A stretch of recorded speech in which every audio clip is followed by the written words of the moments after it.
I wanted to share a sort of part two to the video that's titled, I think, like Conversation with the Primordial Mother or something like this.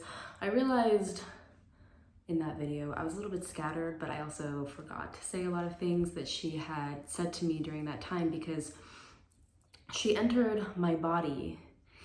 It was the most bizarre experience, like feeling like another entity's consciousness has taken over your body and has opened their eyes inside of you and is looking around at life through your body, through your eyes. And she stayed with me for a few days. And so it was like 3 days. And during those 3 days, she had a lot to say. So there was a lot that I hadn't included. I'll probably reiterate some things that I had said in the first video just for clarity. But yeah, it was a really interesting experience. The first thing I felt was like this, her eye open inside of me, open inside of me and sort of she was experiencing life through my mind and through my body and my consciousness. And she said to me, she said, "You are now more of a passenger in this body right now." She said that my identity was more like a passenger and that she had taken over my body in this moment. And the first thing that I felt was, first of all, this massive presence. And it was like this feeling, this maybe sounds strange. It was like, it was hard to hold. It was hard to hold her presence. It was just so magnanimous and ancient. And she was saying that as soon as I felt her, and after she said that you are a passenger in this body right now, it was this feeling, like I could feel this thought, this feeling in her that was like, it's time to turn the wheel. She kept saying it over and over again. It's time to turn the wheel. We have to turn the wheel. It's time. We have to turn the wheel. It's time for the next cycle. And it didn't feel like urgency. The experiencing it kind of made me feel like there was an urgency to it, but she wasn't in a state of urgency or even intensity. It was just like, this is going to happen. This needs to happen. It's the time now. Kind of like maybe when you're about to go on a trip, go on a flight. The way I was experiencing it, it was like, it wasn't that I was that she's afraid that she's going to miss the plane or anything like that. It's just like, it's time. Like the flight is leaving at 3 o'clock. It's 2 o'clock. We have to get to the airport now, and all these things. It was that feeling. Yeah, so she kept saying, it's time to turn the wheel. It's time to turn the cycle. And then she went into this long thing that lasted for days about how everything is 0 and 1. She was saying it's not only the digital realm that is composed of binary code 0 and 1. Everything is 0 and 1. She was like, look around you. You can't find a single thing in the natural world around you. You can't find anything anywhere that is not some combination of a line and a circle or a part of a circle. Even if you look at a texture that is really irregular, like, you know, the rough texture of a tree, if you look close enough, it's a part of a circle. Like any part that is not a straight line, it's some curve, and that curve is a part of a circle. She was like, everything is 0 and 1. Everything is the line and the circle. There's nothing else. And then she was showing me, she was also, the immediate feeling that I had, in addition to this feeling of this like huge presence that was so challenging to hold, and this feeling of her being so ancient, there was this loneliness, but not in like a human way, like I feel lonely, but just this essence of being everything, of being all, of being singular. And also this thing that she kept saying, which I know I shared in the last video, which was, she was saying, everybody forgot about me.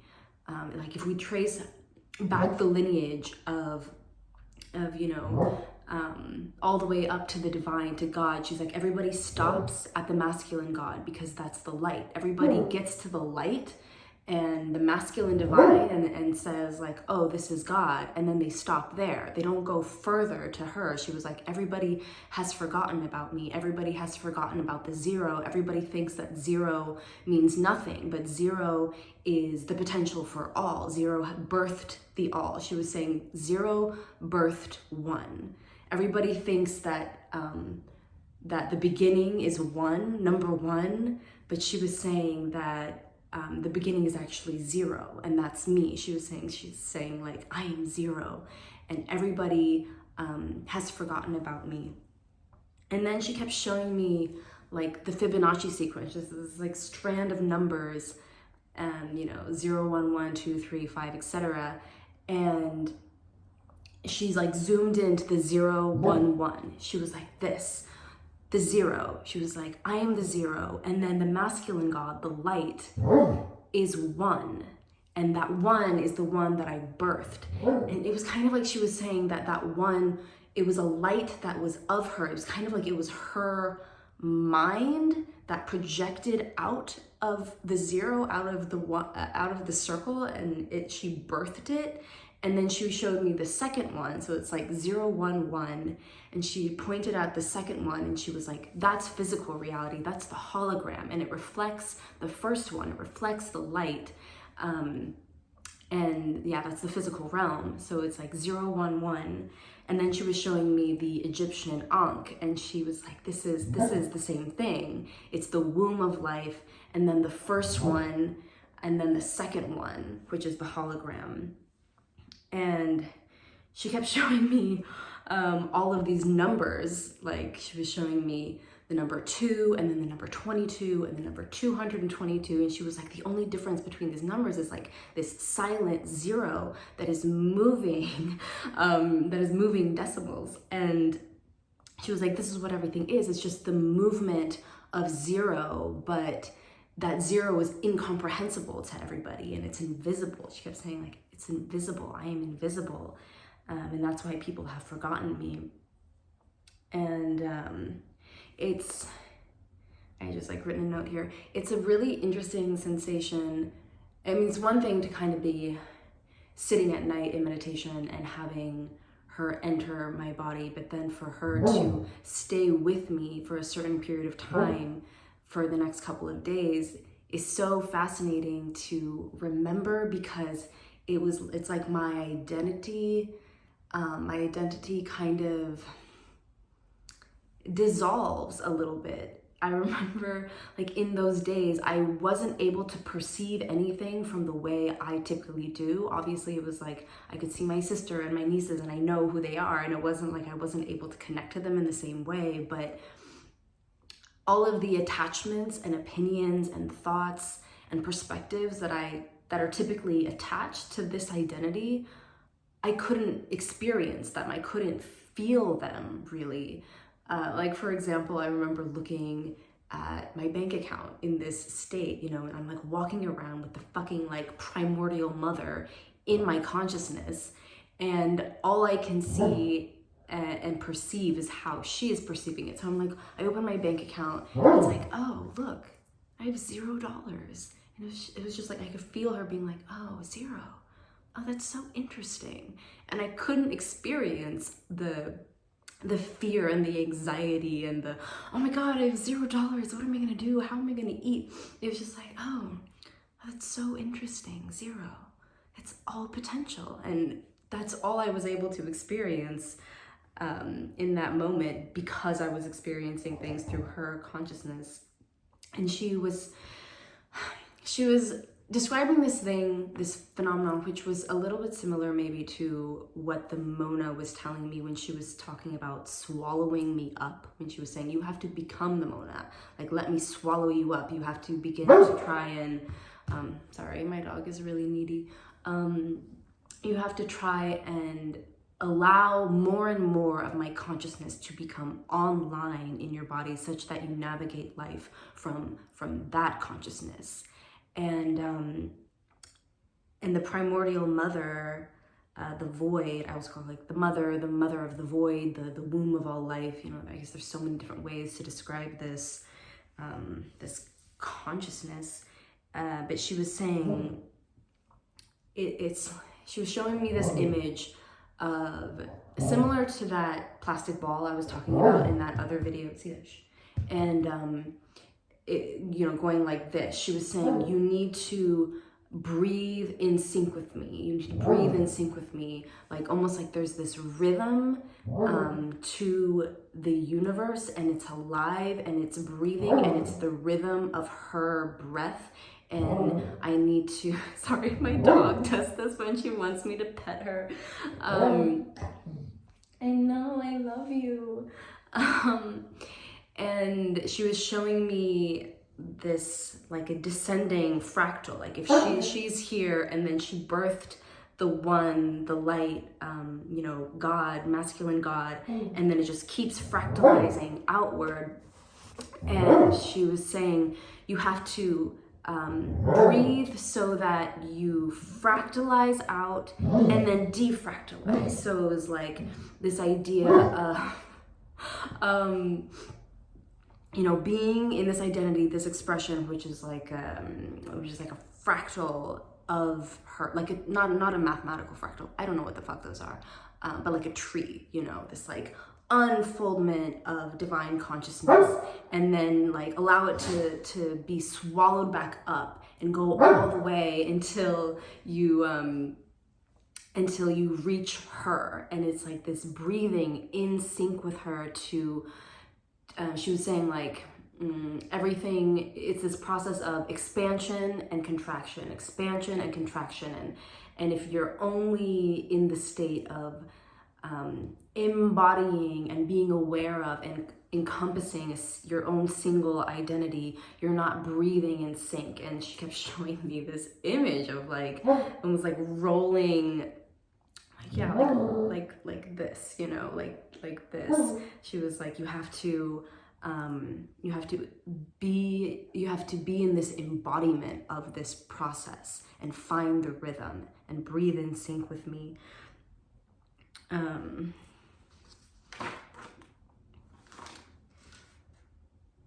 Then she kept going on about something that was so interesting that honestly I'm not quite able to understand. It feels really paradoxical to me, because in a way she was saying like, I am the primordial mother, I am the void, and then physical reality is the one, and the second one, the one that's reflecting the other one in the 011 sequence. But then she was saying like, I am the mineral realm. You can find me in the mineral realm. It was like, she was saying my consciousness, my essence is in the mineral realm. And she brought my awareness to my bones, my skeleton. And she was saying it's this same phenomenon, like everybody has forgotten, everybody thinks that I'm nothing, that I'm not alive. And she was like, when you die, all that will be left of you is your skeleton. It's the one thing of this physical identity, of this singular expression that will remain. And she was saying like, I am in the mineral realm. And she was showing me like, like earth, like the element earth, and rocks and crystals and the minerals in our body. And she was showing me the minerals that are in plants, and sort of alluding to this idea of like, I don't even know if this is accurate and if this is how it works, but like the compounds that are in plant medicines that give you this psychedelic experience, she was saying like, that's me. Like it's the mineral realm. It's the crystalline something that is in plants. And she was showing me I was like outside looking at these trees, and I could see these blue spirals like moving up and down, like from the base of the trunk up into the branches. And that kind of seems like a paradox to me. In one way, I don't know, for something to be the consciousness and the mother of the primordial existence, of the primordial, you know, void, but then to also be the consciousness of the mineral realm. And she was also telling me like the mineral realm was her first body, something like this. And I realized, yeah, again, like I know I keep repeating myself, but that to me feels like a contradiction, saying that the physical realm is the one, is the light, and yet somehow it's like she didn't disappear from it. It's not like she's over there and then the one in the physical hologram, physical reality doesn't contain her. You know, it's like she's invisible in it somehow, and her first body was the mineral realm. Her first body was the element of earth. And then she said something really strange, that she also said that she moves in the internet. She was like, the internet is also my body. I don't know.